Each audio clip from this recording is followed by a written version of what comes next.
Welcome, everyone. Welcome to Speak Better English Podcast. Hello and welcome back. I am really energized for today's session. It is great to be here, as always. Because we are tackling something that I think, every single person listening right now has struggled with at some point. Oh, absolutely. It is that frustrating kind of invisible gap between knowing the vocabulary, passing the grammar test, and then actually opening your mouth in a real conversation. And just feeling totally stuck. Yes.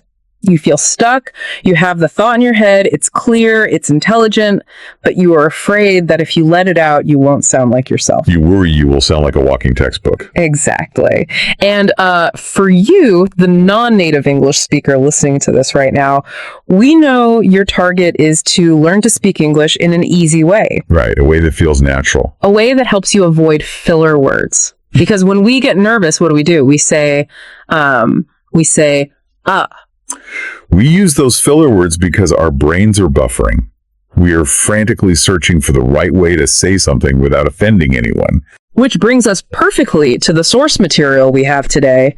We are looking at a source titled The Art of Polite Opinion and Discourse. It is a really fantastic piece of material. And right off the bat, that title feels, it feels different. It feels elevated. Yeah, elevated. It feels like we are graduating from basic English 101 to something much more sophisticated. It certainly sets a distinct tone. This isn't just basic conversation practice. The use of the word art is very deliberate here. How so? Well, it suggests that what we are about to discuss requires skill. It requires intuition and nuance. It frames language not as a science where there is a rigid right and wrong answer, like a math problem. Right, like 2 + 2 is 4. Exactly. It frames it as a craft. There's a spectrum of effectiveness. You can be grammatically correct, but socially disastrous. Oh, wow. Socially disastrous. That is a great way to put it. Because it happens all the time. The art lies in bridging that gap between the grammar and the social reality. And within this source, we are specifically looking at a piece of content. It's a podcast transcript, actually, that has a very bold, almost commanding title. It really is a bold title. The title is Say What You Think, -phrases to give opinions, agree and disagree politely. Which gives us a very clear, very challenging mission for this deep dive. It does. And there is also this fascinating detail in the source metadata, an overlay that simply reads, give opinion. That overlay is going to be so important later on. But our mission today is really to unpack that specific tension in the title. The tension between saying what you think and being polite. Exactly. How do you say what you think, which implies total honesty, directness, and authenticity, while simultaneously navigating the requirements of being polite and engaging in discourse? It is the ultimate balancing act. And I think for you, the listener, especially if you are aiming for that easy, fluent way of speaking, that phrase, say what you think, is actually kind of terrifying. It is. It feels like a trap. Because if I truly say what I think, purely and without any filter at all, I might be rude. You might use the wrong word. Right. I might offend a colleague or a friend. So what is the default setting for most learners? Silence. Silence. We just stay quiet to stay safe. That is the default safety mechanism. No. Silence is comfortable because you cannot make a grammar mistake if you do not speak. That is very true. But the source here is challenging that fundamental fear. It is saying, no, do not stay silent. You must say what you think. But, and here's the key, you need the tools, the phrases, to do it politely. It is not about changing what you think. It is about packaging it. Precisely. Packaging it so it can be received by the other person. So let's dive right into that core philosophy. Part 1 of our discussion today is really analyzing that main title, Say What You Think. Okay. When you see that bold command, as an expert in communication, what does that signal to you about the mindset this source wants us to adopt? It signals permission. I think that is the most important starting point for anyone listening. Permission to speak. Yes. Many learners feel like guests in the language. They feel like they don't have the right to have a strong opinion or to challenge the flow of conversation because they are just trying to survive the grammar. They feel apologetic for even speaking. Exactly. Say what you think is an instruction to take up space. It is an instruction to be a participant, not just an observer. I really love that phrase, take up space. It implies that your presence in the conversation actually matters. It does matter. But then we run into the second half of the title. It is say what you think, but it is followed immediately by polite opinion. Right. It feels like a contradiction, doesn't it? I mean, say what you think sounds raw and unfiltered. Polite opinion sounds manicured and filtered. How do we reconcile those two things? It is a juxtaposition, absolutely. Yeah. But I don't think they are contradictory. No. No, I think the source is arguing that they are dependent on each other. Think about it this way. If you say what you think without politeness, you aren't really communicating. What are you doing then? You are just broadcasting. You might feel better because you got it off your chest, you said it, but you are alienating the listener. So your opinion doesn't actually land. Exactly. It is rejected before it is even processed. So the politeness isn't just about being nice or following some arbitrary social etiquette. Not at all. It is about being effective. It is a strategic choice. Precisely. Politeness is the delivery mechanism. It is the vehicle that carries your thought from your brain to someone else's without crashing. Without crashing. I like that. If you want to say what you think and actually have people listen to you, respect your view, and engage with you, you must wrap that raw thought in the art of polite opinion. Because without it, you're just yelling into the void. Right. The source puts them together because you cannot have effective discourse, which is the broader theme here, without both honesty and social grace. That is a huge shift in perspective. Instead of thinking, I have to be polite so I can't be honest, or I have to lie to be polite, Which is what a lot of people think. the source is saying, to be effectively honest, I absolutely must use the art of politeness. Exactly. And notice the format of the source material. It is a podcast transcript. It is audio. Why does that matter so much here? Why is spoken opinion different from written opinion? Because saying what you think is tonal. Yeah. In writing, we have time to edit. We can delete a sentence, soften a word, rearrange the paragraph, check a dictionary. We have a buffer. We have a huge buffer. In a spoken conversation, in a podcast, or in a meeting, it happens in real time. You don't have a backspace key. You can't unsay it. You can't. So the art becomes much more performative. You have to rely on these phrases and structures instantly. Your tone, your pause, your intonation, all of that is part of the art. It adds a layer of pressure, definitely, but also a layer of humanity. You can hear the hesitation, you can hear the intent. And that is why having a toolkit of phrases, which the source explicitly focuses on, is so vital. Especially to avoid those filler words we talked about earlier. Yes. When you are in the heat of the moment, you don't have time to construct a complex grammatical structure to soften your blow. You need a ready-made phrase that does the heavy lifting for you. It lowers the cognitive load. It lowers the cognitive load significantly so you can focus on your idea, not just your grammar. And you avoid saying, because you already know the phrase you're going to use to start your sentence. We are going to get into the mechanics of those categories soon, but I want to pause on something you mentioned earlier, the overlay. Ah, yes. The overlay. In the source description, there is this visual note. It just says overlay, quote, give opinion. Right. I find this so interesting. It is like a visual cue in a video game or a movie. Action, give opinion. What do you make of that? Why highlight that specific moment? I view that overlay as a metaphor for a mental switch. It is a concept that is incredibly helpful for learners. How so? Well, in any conversation, we are constantly toggling between different modes. We have listening mode, where we are just absorbing data. We have fact mode, where we are reporting objective reality. The meeting is at 2 p.m. or it is raining outside. Those don't require any art, really. They're just true or false. No one gets offended if you say it is raining. Exactly. There's no emotional risk there. But then there is this moment where the nature of the conversation changes. You are no longer reporting facts. You are sharing a perspective. And that is the overlay. That is the overlay appearing above your head. Give opinion. The source is highlighting this because that transition from fact to opinion is where non-native speakers often struggle the most. Why is that transition so hard? Is it because we don't realize we have crossed the line? Sometimes. But often it is because we don't signal it. What do you mean by signal it?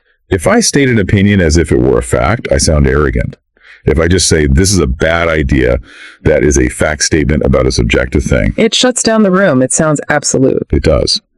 But if I see the give opinion overlay mentally, and I use the appropriate art, if I say, in my experience, this might be a risky idea, Now I have opened a door. Because you signaled that it's just your view. Yes. I have signaled that this is my thought, not a universal truth. So the overlay is a reminder to the listener, hey, you are entering the opinion zone. Put on your safety gear. That is a brilliant way to put it. It is a signal to the speaker to change their language markers. You need to signal that what follows is subjective. Which is what makes it a polite opinion rather than just a blunt assertion. Exactly. It invites others to disagree rather than challenging them to a fight. And looking at the source, it categorizes this action specifically under giving opinions. It separates giving opinions from agreeing and disagreeing.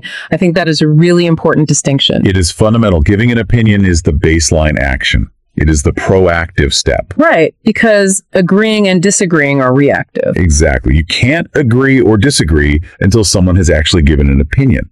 So the source starts with the foundation. How do I put a thought out into the world?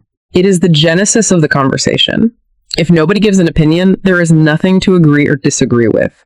We are just sitting in silence or reading the phone book to each other. Which is definitely not discourse. And that is the goal here, discourse. Definitely not. Okay, so we have the give opinion overlay. We have switched modes. We are ready to speak. But now we enter the interaction phase. The back and forth. Right. The source title lists 3 things. Give opinions, agree, and disagree. Let's talk about the second one. Agree. Agreement. Now, playing devil's advocate here, do we really need an art of agreeing? Isn't it just saying yes, or I think so too? It seems that way on the surface. It feels like the easiest part of the equation. Why does the source include it in this high-level art of polite opinion? That is a very common misconception. We think agreement is the easy button. But in the context of discourse, remember that word from the main title, passive agreement is actually a conversation killer. Hey, conversation killer. That sounds counterintuitive. If I agree with you, shouldn't that help the conversation? Not necessarily. If you give a thoughtful, nuanced opinion, and I just look at you and say, yes, where does the conversation go? Nowhere. It hits a wall. Exactly. It is a dead end. It forces you to do all the work to start a new topic. The source groups agree under this art because meaningful agreement requires active participation. Active participation in agreement, what does that look like? You have to agree in a way that validates the other person and perhaps adds to their point. It isn't just submission, it's reinforcement. I see. So it is the difference between nodding your head and actually supporting the structure of the argument. It is the difference between yes and yes and. Yes. And think about the learner audience we are speaking to. Our target audience who wants an easy way to speak without filler words. Right. One of the biggest confidence killers is feeling like you are just a bobblehead doll, just nodding and saying yes, yes, yes, because you can't formulate a complex response. Or you're afraid you'll mess up if you try to add more. Exactly. The source is suggesting that there are phrases to agree that allow you to sound intelligent and engaged without necessarily having to lead the topic. That is such a good point.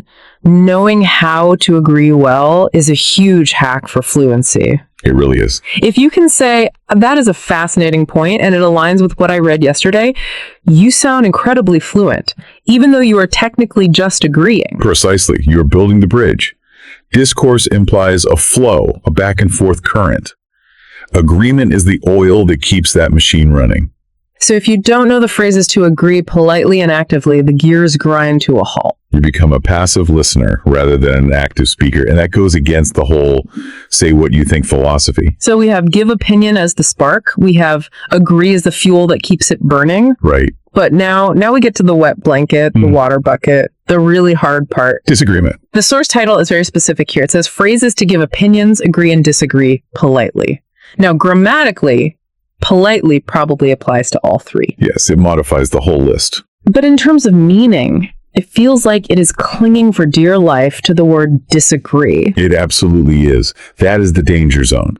That is where the art becomes a survival skill. Why is this the pinnacle of the art? Why is disagreement so fraught with danger? Because disagreement is a threat.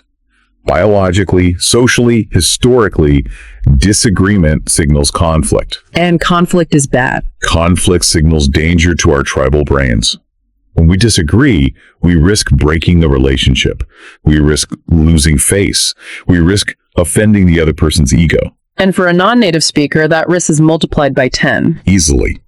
Because you're worried that your tone might be wrong, or you might be too blunt. You don't have the nuance of a native speaker to make a quick joke, or use sarcasm to soften the blow. Correct. A native speaker might be able to get away with a grunt or a sarcastic look to show disagreement playfully. A learner doesn't have that luxury. They need explicit linguistic tools. They need explicit linguistic tools to soften the blow. That is why the word politely is the absolute anchor here. The source doesn't say phrases to disagree aggressively. It doesn't say phrases to win arguments. No. It is not a debate club where you destroy the opponent. That is a key distinction. It is not about winning. It is about discourse. It is about maintaining the connection, even while the ideas diverge. It is about keeping the channel open. This brings us back to that say what you think paradox. If I truly think your idea is terrible, how do I say what you think while being polite? It is a tightrope walk. Does the source imply I should lie? Should I say that is interesting when I really mean that is stupid? No, and that is the brilliance of the art. The source isn't telling you to lie. It isn't telling you to say that is a great idea when you think it is bad. Because that would violate the first command. Say what you think. Exactly. The art is in the phrasing that separates the idea from the person. Can you explain that a little deeper? Separating the idea from the person? If I say, you are wrong, I am attacking you. I am attacking your competence, your intelligence. Then that immediately triggers my defenses. Yes, that is not polite. But if I say, I see it differently, or that is an interesting perspective, though my experience suggests something else. That feels completely different. Because I am not attacking you. I am placing a different idea next to yours. I am still saying what I think. I am disagreeing, but I am doing it in a way that preserves your dignity. That is the polite modifier in action right there. It is the difference between a collision and a merge. That is a beautiful analogy. A collision destroys both cars. Right. A merge allows both to exist on the road, maybe eventually going in different directions, but nobody crashes. The source lists these three categories: opinion, agree, disagree, because that's the entire traffic system of communication. And politely is the traffic laws. Yes.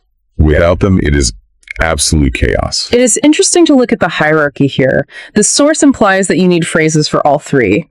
But I feel like the disagree politely bucket is the one that our listeners need to fill the most urgently. I would agree with that. It is the highest value skill. Why do you say highest value? Think about it. If you can disagree with someone in a second language and have them thank you for your input, you have mastered the language. That is the peak. It really is. It shows you understand not just the words, but the culture and the psychology of the person you are speaking to. You aren't just reciting vocabulary, you are managing emotions. It shows such incredible control. And when you have those phrases locked in, you don't panic. You don't revert to filler words. You don't just say and agree to avoid the conflict. You have an easy, reliable way to navigate the hardest part of a conversation. Precisely. Okay, so we have broken down the components. We have the mandate, say what you think. We have the mechanism, the overlay of giving an opinion. We have the dynamics of agreeing and disagreeing. We've covered a lot of ground. We have. Now, I want to zoom out a bit and look at the umbrella term the source uses, the art of polite opinion and discourse. Discourse. It is a very heavy word. It is. It sounds academic. It sounds like something you study in a university lecture hall. But in this context, what does discourse actually mean for us? In this context, discourse is the ecosystem. It is the sum of all these parts working together. It isn't just me talking at you. It is the interplay. It is the tennis match. I serve an opinion, you return with agreement, I volley back with a slight disagreement, you lob new opinion over the net. That continuous movement, that is discourse. And why call it an art? Why not say the rules of polite opinion or the grammar of discourse? Because rules imply rigidity. Grammar implies binary correctness, right or wrong. And human conversation isn't binary. Not at all. Art implies style. Art implies that your way of disagreeing might be slightly different from mine, and both can be highly effective. It implies that you bring your own personality into it. That is very liberating for a learner, I think. It is essential. If you think there's only one right way to say what you think, you will be paralyzed. You will be constantly scanning your mental dictionary for the perfect phrase. Which leads to hesitations. which leads to filler words. Exactly. But if you see it as an art, you realize you're painting. You can mix the colors. Mixing the colors. Give me an example of that. You can use a phrase to agree, but add a tone of doubt. You can use a phrase to disagree, but smile warmly to soften it. It is a holistic performance. So saying what you think looks different for everyone. Absolutely. And the source allows for that. It provides the phrases, the palette of killers, if you will, but you are the artist.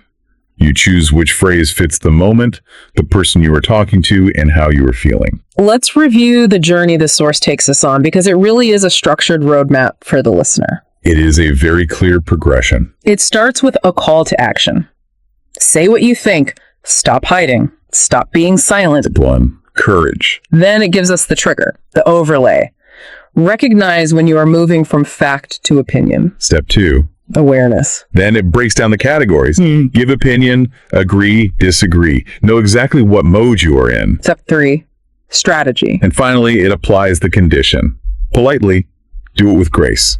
Step 4, execution. And all of that wraps up into the art of discourse. It is actually a very sophisticated framework for something that looks on the surface like just a simple list of phrases. That is the mark of a truly great learning resource. It takes something incredibly complex, human interaction, and gives it a structure that makes it accessible without stripping away any of its depth. It gives you an easy way to achieve something very difficult. It does. So as we start to wrap up this deep dive, if you had to summarize the core message of this source for our listener, the learner who is maybe prepping for a meeting tomorrow or going to the dinner party where they have to speak English, what is it? The core message is that you have permission to be yourself. Say what you think is not a challenge, it is an invitation. An invitation to participate. Yes. The source is telling you that your thoughts, your opinions, your disagreements, they're all valuable. They belong in the discourse. You don't have to just sit on the sidelines. You don't have to sacrifice your personality just because you are speaking a second language. You just need to equip yourself with the art, the polite phrases that allow that personality to shine through without friction. That is powerful. It is moving from I speak English to I am myself in English. Exactly. That is the ultimate goal. True fluency is about expressing your authentic self. I want to leave our listeners with a final thought experiment based on that overlay we talked about earlier. The visual cue. Right. We all walk around with thoughts in our heads all day long. But imagine if that give opinion overlay actually appeared in the physical air above your head right now, in real life. Glowing letters, give opinion. A terrifying thought for some people. Right. It would be startling. But if it appeared right now, would you be ready? Would you have the phrase to launch that opinion safely into the conversation? Or would you pretend you didn't see the sign and just stay quiet? That is the real question. The art is about being ready when that sign lights up. It is about having those phrases queued up so you don't even need to use a filler word. You just step smoothly into the discourse. And the source material today says, be ready, say what you think, and do it with style. I couldn't have said it better myself. Yeah. It has been a great discussion. Thank you for unpacking this incredible art form with us today. Always a pleasure to be here. And to you, the learner, thank you for joining us on this deep dive. Go out there, find your phrases, find your voice, and don't be afraid to add your verse to the discourse. We will see you on the next one.